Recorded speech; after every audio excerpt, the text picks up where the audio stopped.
Welcome to another episode of the Boss E Mamas podcast, a melanated podcast following three mamas on their journey as they navigate motherhood while following their ambitions to become successful businesswomen.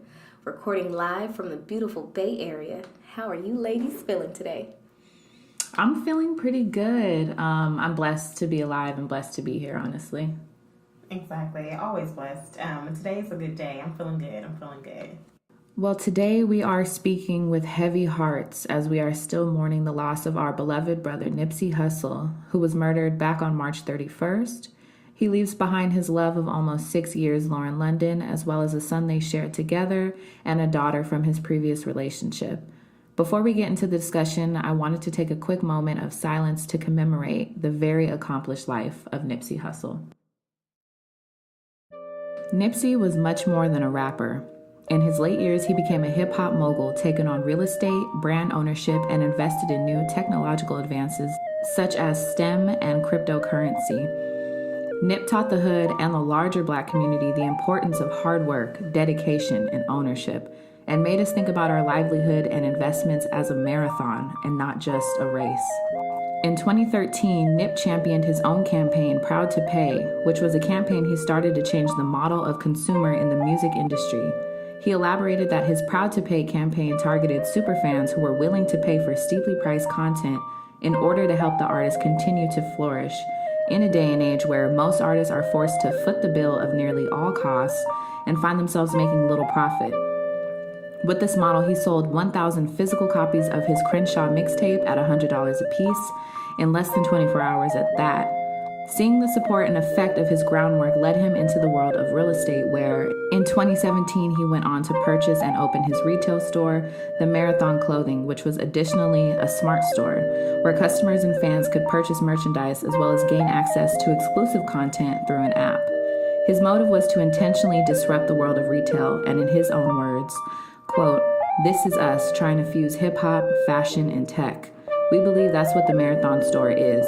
It's an immature concept. It hasn't evolved to its fullest form yet, but I think we're in the process of seeing technology integrated with everything become a part of the world." Also in 2017, Nip released his highly awaited and later Grammy-nominated album, The Victory Lap, and made major waves again when details of his partnership with Atlantic were released. He stood true to his views on the importance of Black ownership and maintained the control of his entire work and roster on his latest project. 2018 kept Nipsey busy with investments in industries like cryptocurrency through Bitcoin and blockchain, but that didn't stop Nipsey from giving back furthermore to his community. He created a co-working STEM program called Vector 90, where he himself hoped would give youth in his hood an alternative to gang affiliation. Most recently, just before his death, he and his business partner purchased the strip mall where his store was located and had big plans to remodel a 6-story complex that would bring housing and retail space to his community. This is not the entirety of Nipsey's accolades, but a small ode to what this humble and truly prolific man was doing for his people, by his people. Nipsey may have been one of a kind, but he also represents the best of what our Black men can be for their families and communities when they're able to thrive, when they are coveted, loved, and supported by their women and community. As bossy mamas, we're definitely no strangers to taking charge and being the backbones of our families when called for. But we also recognize as wives and partners how important it is to lead side by side with your spouse. I just want us to kind of open up the floor and talk about how important it is to allow each other as partners to lead where we're successful and let your other half do so as well. It's really big. I think that all of us are in relationships with Black men. So we know what we deal with as Black women with our Black men. And we understand all of the generational traumas that they have that are current into today. And when you talk about Black men who grow up in neighborhoods where they could be products of their environments, essentially. So it's really important to speak life into our Black men and to elevate the things that they're great at so that they can become greater at them, so that they feel confident enough to go into a world where essentially they're the underdog. And it's going to be hard, and it's going to be complicated, and it's going to be troubling, and it's going to be devastating, and you're going to have that, those moments with your Black man. But it is important to, understand balance. And leading side by side is really important, because the Black man, the Black women, we bring so much to the world. And we bring so much to our families. So it's just really sad that this happened, but you can definitely tell with Nipsey's relationship with Lauren that she was allowing him the space to lead and to learn and to grow. I don't really know much about Nipsey Hussle. I don't really listen to rap music a lot, but this whole thing has just been really sad. And what it made me do was to go back and look at their most recent interview that they did together with GQ. And it was really cute because they had the questions about, what do you know about Lauren London? And it was cool because I think they asked him like 30 questions and he got like 24 out of 30 right. Correctly answered them, and so he knew her very well, and it was just really cute to see because he had this very like calm confidence, and you could just see the energy that they had with one another, where he felt comfortable, and a lot of the quotes and the interactions you would see, or when he would tag her in little things, he would say stuff like, well, because I'm just a nigga, I ain't built like this, I'm a street dude, but, he made it an important thing to let the world know that a part of the man he was because of the woman he was with. She's speaking life into me. She is doing, being the backbone as we are as Black women, and kind of running that engine and keeping him going. Because if we talked about, some of the small things that he was working on doing, and you can imagine how much of a busy man he was, and, he may not have had a lot of time for her, but just her giving him the space to do the things that he did for the community, and not only that directly affected or impacted her own family, but families that she'll never meet. And I just think that this is a really sad thing. The first thing I think a lot of people thought about was Lauren London when people heard Nipsey Hussle, because we just knew their relationship. They were a really great balance with that, and you can just see the results of a man when he is nurtured in the right ways, of a Black man when he's nurtured in the right ways. I think that speaks exactly to leading side by side, and I think it's important that we put emphasis on leading side by side versus leading. But yeah, I think it's very important that we understand that leading side by side is what makes a healthy relationship, but it's more important in a Black relationship. And a lot of people who aren't Black or don't understand Black love don't really understand the struggles that we have with power, the struggles with understanding, with letting one another be soft and strong in different times.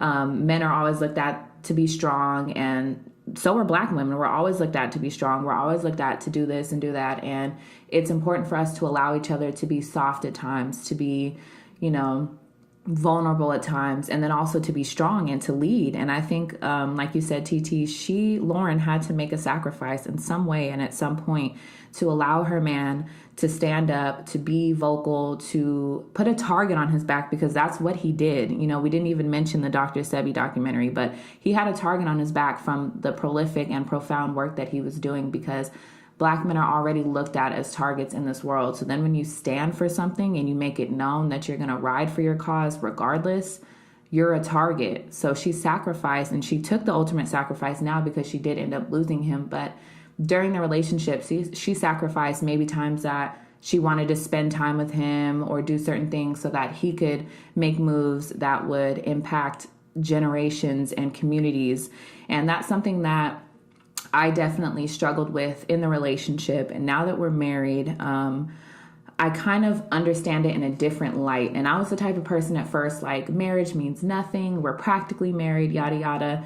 But it really does change things, even if it's just something subconsciously or psychologically, but it kind of changes and you really take on a bigger responsibility. And I understood now, like, I have a bigger responsibility to sacrifice things, to give him the space to lead. As much of a strong woman as I want to be and that I am, I have a problem with authority, and I have a problem with giving people the space to control anything around me in general.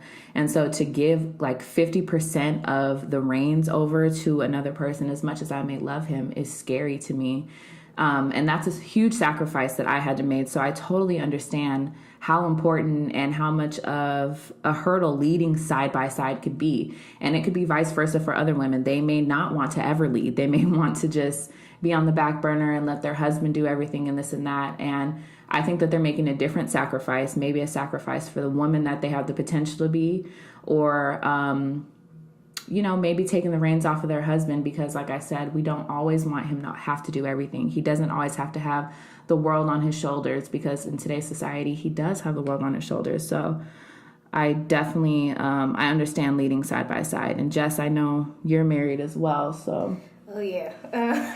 Oh, yeah. Oh, my goodness. So I'm similar to you. I didn't necessarily want to get married, but I was not popping out a second baby for this man without last name and benefits. We are in this for the long haul. We love each other. We love our kids. So we need to make this partnership substantial and legal. If you die, if you go to the hospital, I want to have control, and vice versa. If not, it's left up to our parents. So I think a lot of times in the Black community, we are told, like, you have to be 100% in a relationship. Now, your partner could be giving 20 and you give 80, but it's still going to be 100%, and that's not true, and that's not fair. Two whole people, 100% made, need to come together in the relationship, because that way you know how to lead when necessary, or you know how to fall in the background when necessary. And in certain relationships I have had in the past, I wanted to be in control, and I wanted to do it my way or no way. Didn't marry them. Or it was, I'm going to let him do everything. And I'm gonna, yes, whatever you like here. Mm-hmm. That didn't work either. I learned balance with the man I am with now. He helped me see that. He helped show me that, because before I was either on one end or the other end. I was never secure in letting someone take control or letting myself completely go to the back burner. So seeing Lauren and Nipsey and their relationship evolve into this romantic, godlike relationship, that man was truly a God here on earth. Mm-hmm. Everything that he was doing, everything that he spoke about doing, did. And his woman as well. I know we've only seen Lauren in movies and acting, but obviously she has something that kept him on his toes. Yeah. And anytime a man can be kept on his toes, that woman right there is the one for him. Yes, absolutely. And a lot of relationships that I see with friends or family members, they never want to just share the spotlight.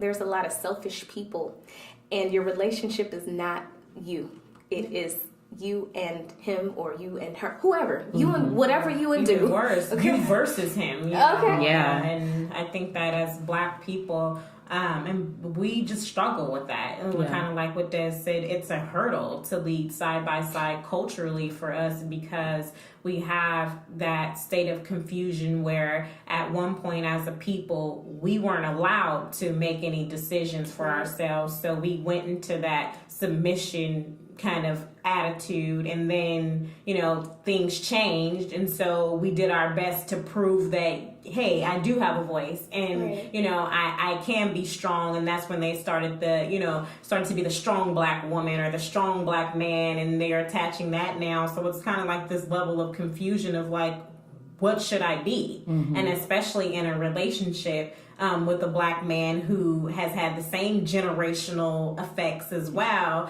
what should he be, and where should he belong in the relationship? So I think that it's a huge hurdle, and it's difficult. And I think that just being able to master the balance with someone spiritually, even if that's through talking it out and figuring out where is it that we need to belong. Hey, you may not it's not that I want to control. And this is, you know, a lot in everybody's, I'm sure, relationship, deciding like who fits what with what, and not attaching that, and especially when you have kids and a family, not necessarily attaching that to a gender, but just allowing someone to be authentically themselves and being unconditionally loved for that. And that's just what it is. So you can definitely see that with Nipsey and Lauren's relationship, 100% authentic, 100% just spiritual, connecting souls. Like, you know, you want,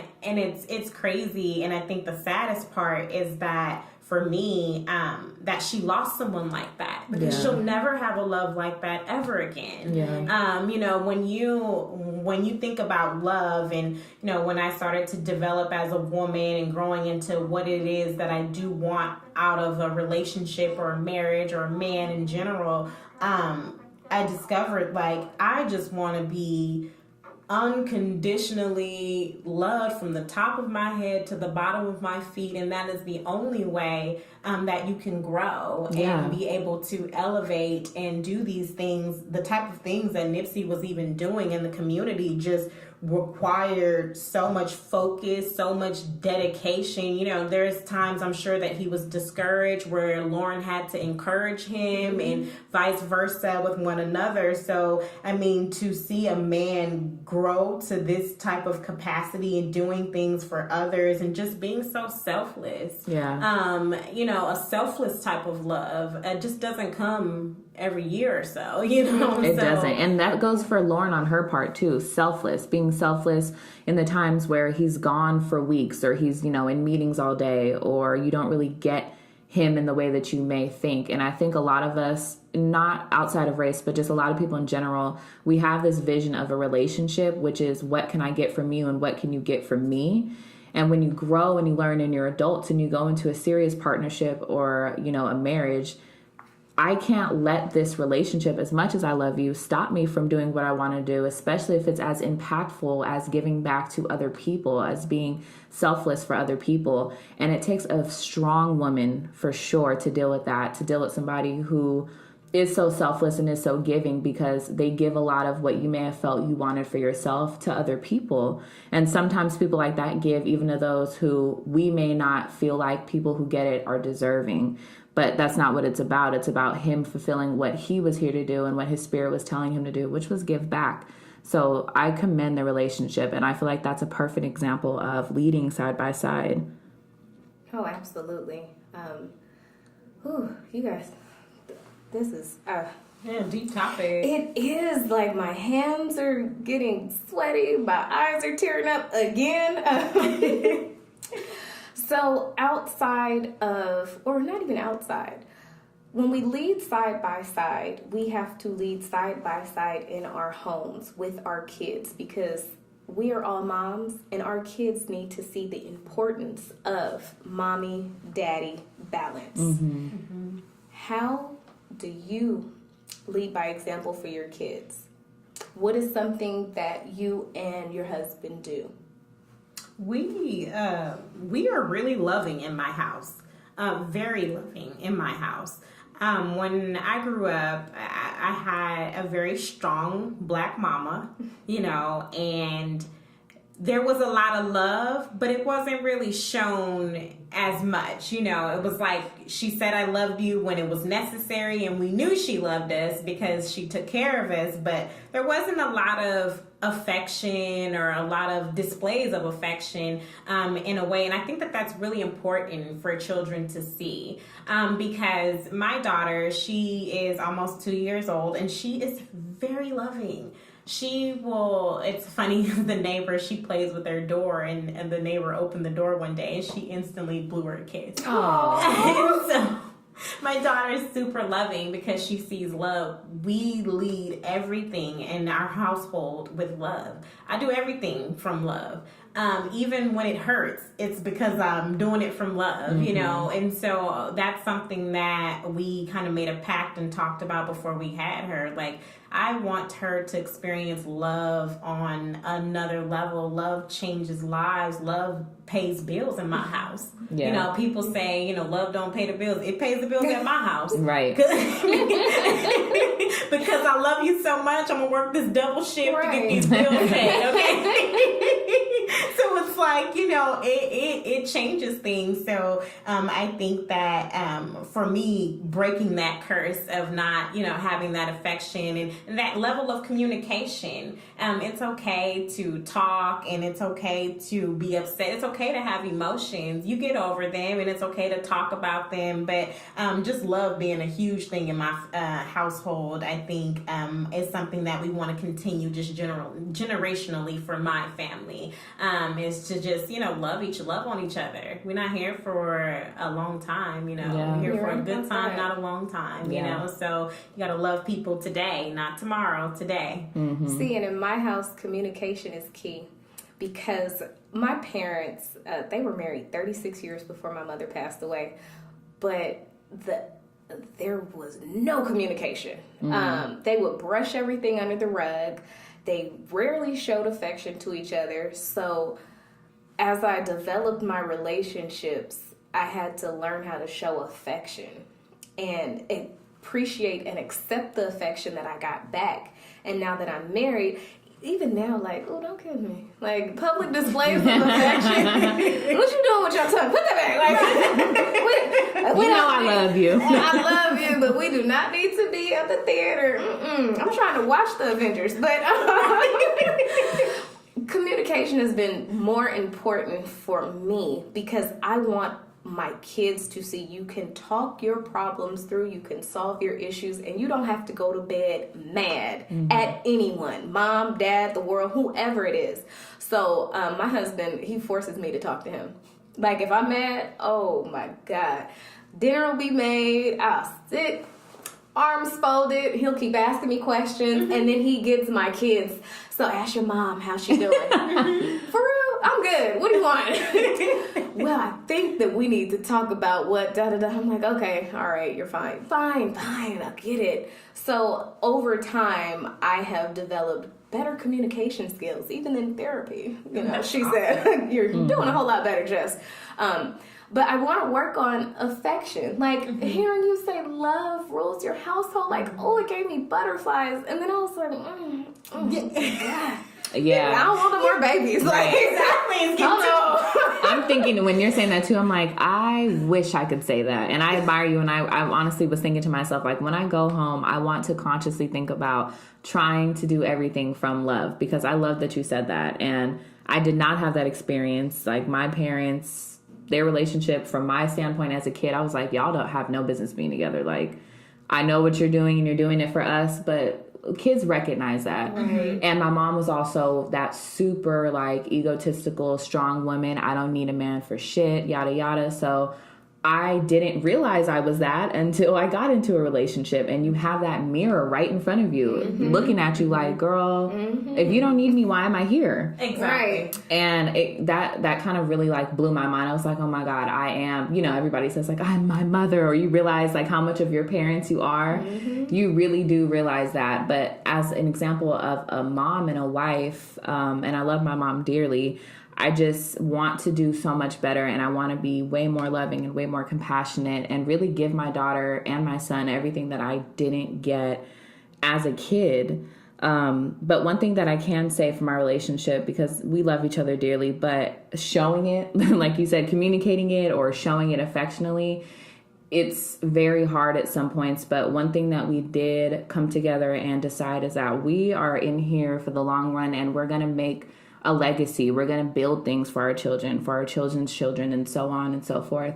And I think that's why I admired Nipsey and I admired their relationship so much, because it was so much of what our relationship was kind of modeled after. Like, we have so many ideas and so many plans and businesses that we're running now or want to start, because I definitely want to make a profound impact on my grandchildren and Black people in general and people in general. Like, we all can see that, and we all can take an example from that and do selfless acts and do things for people and use whatever platform that we have, which you may not think is anything. If you have 80 followers on Instagram, that's some sort of a platform that you can create something out of. So I definitely that's kind of where I feel like I find balance. And in that, I mean, you guys could imagine becoming business partners with your partner on top of that. Oh, gosh. That takes a lot of balance. Yeah, I called you.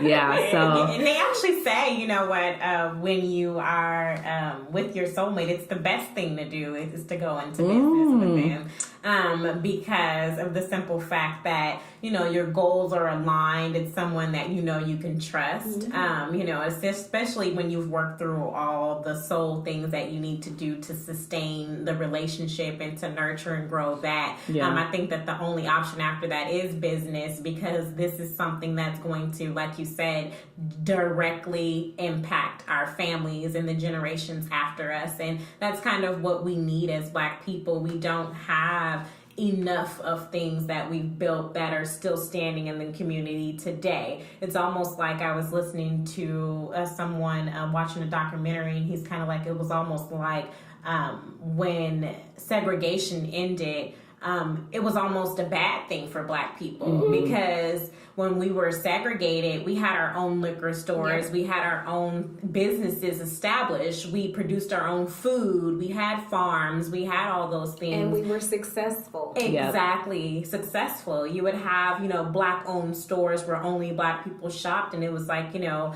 now this integration happens and we just got lost in that, you know, selling our businesses and just stepping away from that platform and kind of, you know, going away from that. So it was huge that Nipsey was able to, you know, hold that torch and to keep it lit like that, and at such a young age. Like, it's a sad loss for the world, but I'm super proud of him and everything that he's done for us, you know, even in man we've never met before, for him to affect us in this way. I'm just thankful and grateful and humbled by the experience of his life. Absolutely. And just the fact that he was able to revitalize that whole spirit, that spirit of Black economy, of Black ownership in all sense, you know, no matter what it is that you do, own what you do and love what you do.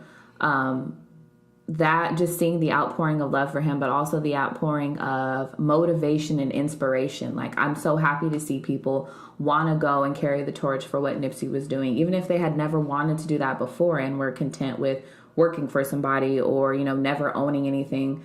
To see that they cared so much about what he cared about, to even want to put themselves in a position, because it's not an easy position to be a boss, to take losses. You're doing nothing but taking losses, being a boss and being, you know, an owner. So, but if we can get back to where we were in history and thrive and even excel past that, I mean, that would be an ultimate commemoration of Nipsey and all the people who came before him, you know, of their legacy. So we just want to share, you know, our prayers and our thoughts for Nipsey, for his mom, his dad, his, you know, his love of his life, his children, all the people that were affected by him. You know, he's our ancestor now, so I will continue to venerate him and honor him and his legacy, and I will personally continue to further that legacy. I think we all will continue to honor him and keep his legacy going. That man came and did what he was supposed to do here. And hopefully everyone is able to just take a little bit of his knowledge and keep pressing forward. I know when people pass away, a lot of people come out of the woodworks and say they're going to do this and do that and do this and that. I think this is the opportunity for the Black community to really come together and be whole and be strong and support one another and support our Black men and love our Black men and cherish our Black men, because without them we cannot make little Black kids. Exactly. Without them we cannot show our children true Black love. So I have so many prayers for Lauren and his children, and I just wish that they have peace. Find peace, stay at peace, learn to meditate, and know that her love and their father was a huge influence on this world, and that he will always be remembered. I hope that I can leave just a small impact. I don't know if I'll ever get to a platform as big as his, but as long as I can leave some sort of impact and legacy for my kids and community to remember me by, I know I will have done right on earth. And thank you, Nipsey. Thank you so much. For me, it's really difficult, and my prayer would definitely be for Nipsey immediate family and the people that were impacted by him on a day-to-day basis. If he made this impact with us through, social media connection or just on a temporary basis, imagine the impact that he had on his children and the people in his lives on a daily basis. Was really powerful, I'm sure. So my prayers are just out for their hearts to heal. But, my other prayer is also that they find peace in knowing that, and even his children especially, because they're really young. And the sad part is that they didn't get a lot of time with him. But when they are old enough to understand the things that their father did for the world, it is something that they can be very proud of. And that's, I think, what we all want as parents and as moms and dads, is to just be able to have our kids know that who we were in the world. And at the end of the day, Nipsey just let us know that he was here for sure. And that's what it's all about. So prayers to everybody affected, and just wishing love and light on everybody and their family. Hug on everybody you love. Tell them today that you love them. Everybody that you love, show it all the time as well too. Like I said, I operate from love. Like, that is the core of who I am and everything that I do. So I just wish and pray for everyone to be able to, find that space in themselves where they can do the same. I want to thank you guys today, my co-hosts, for the dialogue that we shared. I'm grateful that we can share these kind of messages that are so needed to be said and heard. I, of course, want to thank our listeners for tuning in as well, because without support, this podcast would not exist. Be sure to follow us on IG at Boss E Mamas Podcast. That's Boss, BOSS.EMAMASPODCAST. And if you guys can also access our shows on YouTube channel, Bossy Mamas Podcast, as well as iTunes. Love and peace, guys.